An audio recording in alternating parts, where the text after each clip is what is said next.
Camera number 262 of 365 is this viewfinder camera.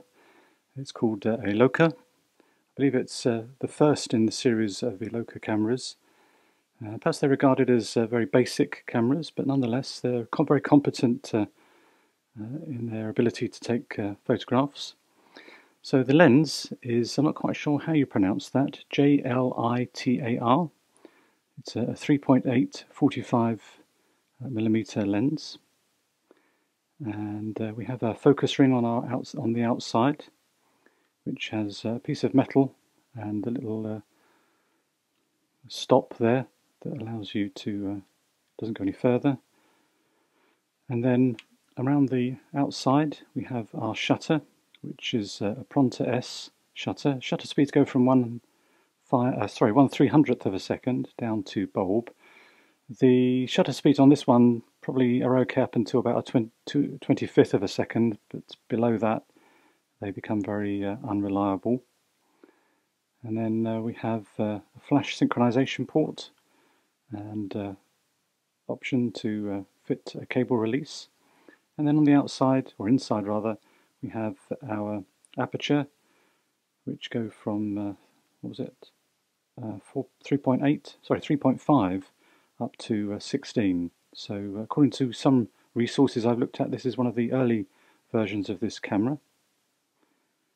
And then on the top plate we have our film advance, a film rewind button that disengages the advance and allows us to rewind our film back into our camera, and then our film counter, which we have to set by rotating once we've got our film in our camera.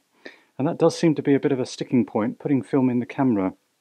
Looking at other references, it is not the easiest to put film in. It should be, in theory.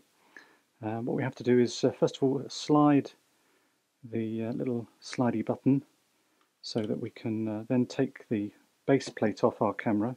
In fact, I've done it the wrong way around. I think it is that way.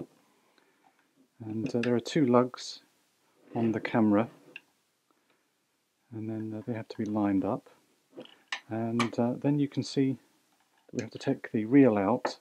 You'll notice there's a bit of film in here, and that does seem to be the problem. It gets snarled up in the works, as it were. Not a very nice expression or feeling when you hear that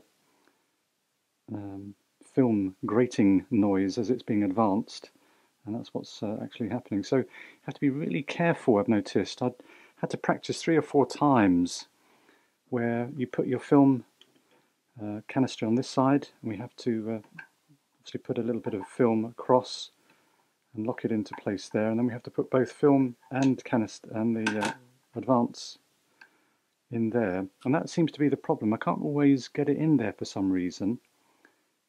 That seems to have gone in correctly, but sometimes it stands proud. I don't know whether I can demonstrate that. No, isn't it typical when you want to demonstrate it? When you put film in, it sometimes sits up like that, and you have to kind of obviously move the film advance so that it.